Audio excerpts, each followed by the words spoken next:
estamos nós novamente, né? Gravamos esse episódio uma vez essa semana, deu tudo errado. E aqui nós vamos gravar ele todo de novo, mas eu tenho certeza que vai ficar bem melhor dessa vez. E eu quero te perguntar, você tá recuperado da viagem da semana passada? Fiquei sabendo que você tava meio quebradão, precisou descansar um pouco. Eu já tava recuperado, você já me fez essa pergunta quando a gente gravou o vídeo, a gente tá aqui gravando de novo, porque faz parte do rolê fazer isso, né? E agora então eu tô mais recuperado ainda. É isso que é o rolê. E hoje a gente trouxe o melhor também em relação ao conteúdo, não é isso? A gente tá falando aqui, o que isso tem a ver com o tema? Nada, não tem nada a ver.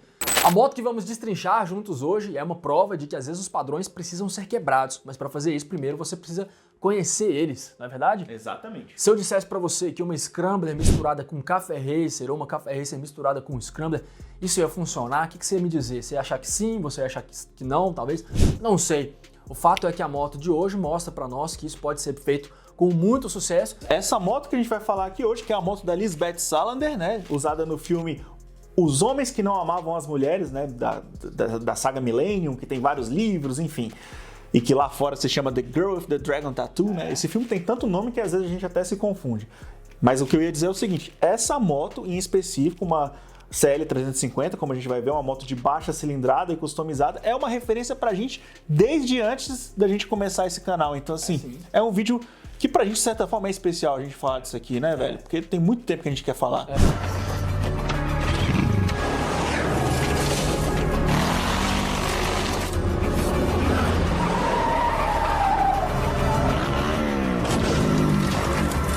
Eu confesso que até um certo tempo eu era essa pessoa que tinha dificuldade em assimilar que às vezes um estilo bacana pode muito bem se misturar com outro estilo que é tão legal. Até nisso essa moto foi importante para me mostrar que esse recado é real e isso pode ser feito.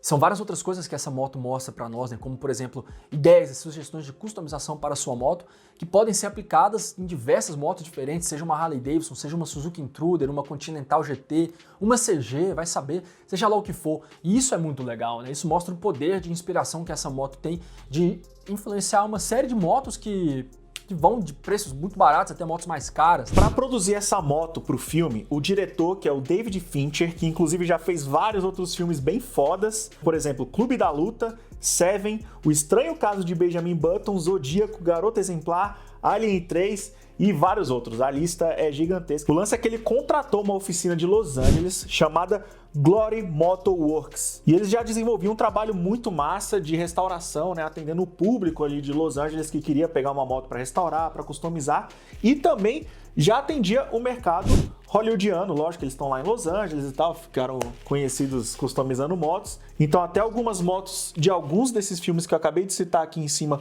foram customizadas por eles, e de outros filmes também conhecidos aí como o próprio Oblivion.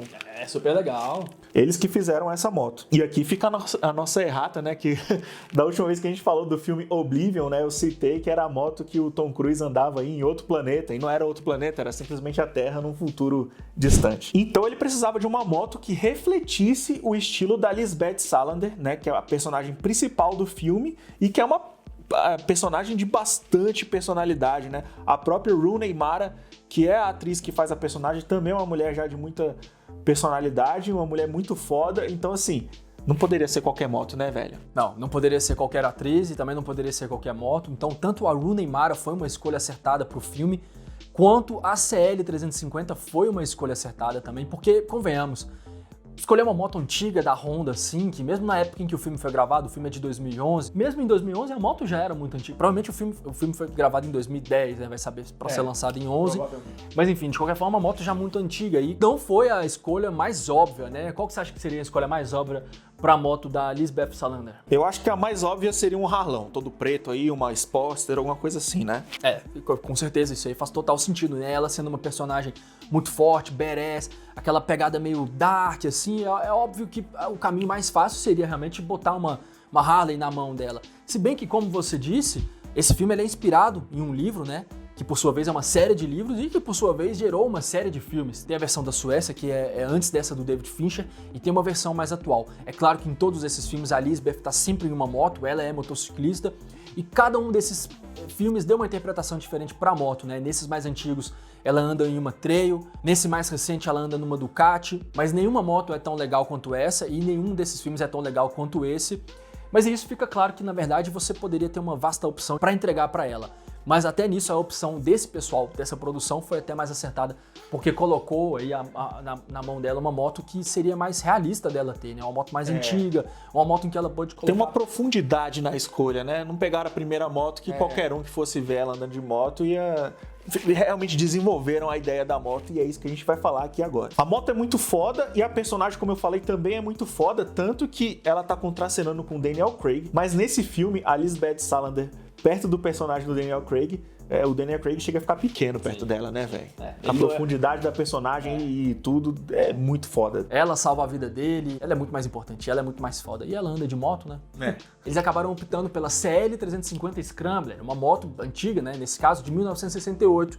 A CL era uma variação da CB, mas voltadas pro off-road e por isso já vinham com 2 escapamentos saindo pro alto, no mesmo lado, aquela velha história, né, para não raspar na terra, né, uma pegada off-road, e com aquela barra no guidão para oferecer maior rigidez, aquela mesma barra no guidão que a gente vê tanto em motos de motocross como em motos modernas como a Royal Enfield Interceptor 650. De resto, a CL350 era igual à CB350, com o mesmo bicilíndrico, com comandos de válvula simples no cabeçote, de 33 cavalos e o mesmo chassi, que por sinal nem era um chassi tão adequado para trilhas. A Honda já tinha feito uma Scrambler antes dessa, a CL305 de 1967, e logo foi substituída pela CL350, que é a moto da Lisbeth, e a CL350 ficou em linha até 73. Depois, em 74, uma coisa muito interessante aconteceu, essas motos passaram a perder um pouco do sentido delas, porque a Honda lançou a XL250, né? O que a gente tem para falar da XL250? Muita coisa, mas isso tudo já foi dito em um episódio antigo, em que esse canal aqui fez tudo sobre a XL250, também conhecido como Gisele, para os mais íntimos, ou também XLão, para os mais íntimos ainda. E aí nós estamos em 74, foi o início, né, das motos mais apropriadas para off-road mesmo, de fato. O sucesso da XL250 foi tanto que aqui no Brasil ela chegou também em 82. Então a moto em questão aqui, CL350, essa descrição que o Hugo acabou de fazer é da versão original dela. Lógico que a gente ainda não começou a falar como é que é a moto preparada para o filme, né? Mas a gente teve pelo menos 2 oportunidades aqui no Motorama de ver essa moto pessoalmente. Uma foi no DGR 2016 ou 17, não me lembro ao certo agora, onde a gente teve uma exposição lá no Park Shopping da coleção do William, que é um cara aqui de Brasília, onde a gente conseguiu ver uma CL 350 original, daquele jeito assim, placa preta, toda novinha, bonitinha, muito bem cuidada. E eu tô falando isso com tanta empolgação porque é realmente uma moto muito rara de se ver. Ela não foi... não é uma moto que a gente vê aqui no Brasil como uma CB400, por exemplo. É uma moto que pouquíssima gente tem. Então... essa foi uma das únicas vezes que eu vi pessoalmente uma, foi muito legal. Você tava nesse dia? Não tava nesse dia, não pude ver essa moto. E aí teve uma, ou seja, as 2 vezes que a gente viu essa moto, fui eu que vi, né? Na verdade eu nunca vi ela. Porque teve um outro rolê que foi numa viagem que eu fiz em 2018, tive a oportunidade de ir pra Nova York, e inclusive... isso virou um vídeo aqui no canal, né? Tá registrado aqui. Foi o momento que eu encontrei aí o Vassili do Ducati New York City Vlog. Inclusive, tô usando a camiseta dele aqui hoje, ó. Foi muito massa esse dia porque o cara me levou numa oficina lá no Brooklyn, que chama Dirt Billy Garage, que é de um amigo dele, o Adam. E uma das motos que esse cara tinha customizado era justamente uma CL350 e que você lembra, lembro bem. Ela foi customizada exatamente, não vou dizer exatamente, mas muito próximo do mesmo jeito que foi a moto da Lisbeth Salander nesse filme, né, velho? Scrambler, Café Racer, pretona e tudo. A moto da Lisbeth Salander nesse filme foi uma clara inspiração pro pessoal fazer essa moto lá. Eu lembro que quando você voltou com as imagens e o vídeo foi lançado, eu vi essa moto, me impactou de uma forma que eu tirei um print, né, do vídeo, e tem esse print salvo em algum lugar no computador até hoje. Eu fico me perguntando, por que eu tirei um print de um vídeo nosso que tá lá? Então, falando especificamente dessa customização que foi feita pro filme, todos os componentes em excesso foram removidos para a moto ter uma aparência de moto feita à mão. Então tinha um desgaste na pintura, tinha uma pátina ali no motor. Os paralamas e as tampas do motor também mostravam que tinha uma despreocupação com uma despreocupação estética tão certinha, né? Porque era justamente para mostrar que seria um tipo de customização, um tipo de modificação que a própria personagem, a Lisbeth Salander, poderia fazer na moto, né? Então que ficasse realista nesse sentido, né? Você vê ela com aquele estilão dela, bem darkzão, né? Bem... Enfim, a mina é hacker, né, velho? A mina é totalmente disruptiva, assim. Ela vive no submundo, assim. Pra gente que tá vendo o filme, fica claro que ela não é uma pessoa que tá ali muito se importando com as regras que a sociedade impõe. E isso se aplica em todos os aspectos da vida dela. E na moto não poderia ser diferente, afinal de contas, a moto é um dos aspectos importantes da vida dela também, ao que tudo indica é o meio de transporte dela, é com a moto que ela se locomove para cima e para baixo, e não poderia deixar de ser uma moto irada e super maneira como é a personagem. E se essa mulher de fato existisse, as chances que a moto dela fosse realmente uma moto parecida, próxima a essa, ou de fato até mesmo essa moto exatamente, são muito altas, né? Então ficou um trabalho muito realista e a produção acertou em cheio nisso aí. Porque é uma mina que claramente define o próprio destino, né? Ela tá ali e ela é segura de si e tal, ela sabe o que ela quer, ela sabe pra onde ela vai. Então é claramente uma personagem que realmente botaria a mão na massa pra mexer na moto e deixar do jeito dela. Isso. E além disso, além de fazer com as próprias mãos o trabalho de customização ou de improvisação, muitas vezes tem alguns aspectos da moto que não ficam muito bem definidos, se foram uma questão de customização mesmo, ou se foi mais tipo, deixa eu colocar essa manta térmica aqui no escapamento para não queimar minha perna, né? E acabou ficando uma coisa muito legal. Então, além disso... E a falta de tampa lateral ali, deixando a parte elétrica à mostra em alguns lugares. Total. Né? Aquela mancha de gasolina ali na tampa do motor, que provavelmente foi um vazamento do tanque e ela não se importou tanto com isso, só queria viver a vida dela. E isso tudo ao longo dos anos foi deixando a moto com um caráter muito único, né? Um propósito, foi envelhecendo de uma forma bonita. E por isso, é claro, para quem se importa com coisas que vão envelhecendo com o tempo e amadurecendo, tem um valor enorme, né? Para pessoas que olham e falam assim, mas é só uma coisa velha, mal cuidada e suja ainda por cima. Essas pessoas a gente não espera que entenda e acho que é um pouco mais difícil de entender. O que é ser mal cuidado, né? Para muita gente ser mal cuidado é só a parte estética, não necessariamente ela não cuida da mecânica da moto, que é o mais importante. E por outro lado, todos esses defeitos, tem uma coisa também que é muito mais legal, que aproxima de quem tá assistindo, né, velho? Às vezes, inclusive o próprio público aí do Motorama, às vezes o cara tem uma CB Twister e, porra, tá sempre almejando ali uma moto maior, mais cara e tudo, mas não, cara. Ele já tem nas próprias mãos uma moto que ele pode fazer o que ele quiser e deixar com a cara dele, e todos esses aspectos que a gente vê na moto da Elizabeth, muitos brasileiros têm em suas próprias motos, né? Sim. Eu sei que essa moto foi de muita inspiração para mim na minha primeira moto e continua sendo para várias outras que eu vou ter aí ao longo da vida, que é claro, se eu puder ter, e sempre um pouco dela vai estar ali comigo, né? E até um pouco dessa questão de falta de cuidado também. Você não precisar lavar a moto o tempo inteiro, né? Então, se tratando de uma CL 350, a moto seria uma Scrambler se não fosse pelo menos por duas peças-chave aí na customização. A primeira, o guidão, né, que é um guidão Café Racer, né, o guidão Café Racer no estilo morcego mesmo, aquele guidão morcego que, hoje a galera costuma fazer Café Racer muito com clip-on e tudo, eu fiz a ceboluda com clip-on, mas, cara, o guidão morcego tem seu valor, né? Principalmente se for um guidão morcego comprado por 40 conto, né? Principalmente se for um comprado por 40 conto em uma rodoviária de uma cidade pequena no interior de Minas Gerais. E o outro elemento é o banco também, que já tira um pouco dessa característica Scrambler da moto. Beleza, nessa moto aqui, tudo que foi feito nela basicamente foi retirar peças, né, trocar uma ou outra ali para ela ficar com esse aspecto mais limpa, né, mais... Desapegada, não diria nem limpa, né, desapegada. É mais desapegada mesmo, mais largada, assim, de certa forma, mas, enfim, ela é irada com essa personalidade mesmo. Mas se fosse para colocar uma coisa, uma peça nela, eu acho que o que faltava era o quê?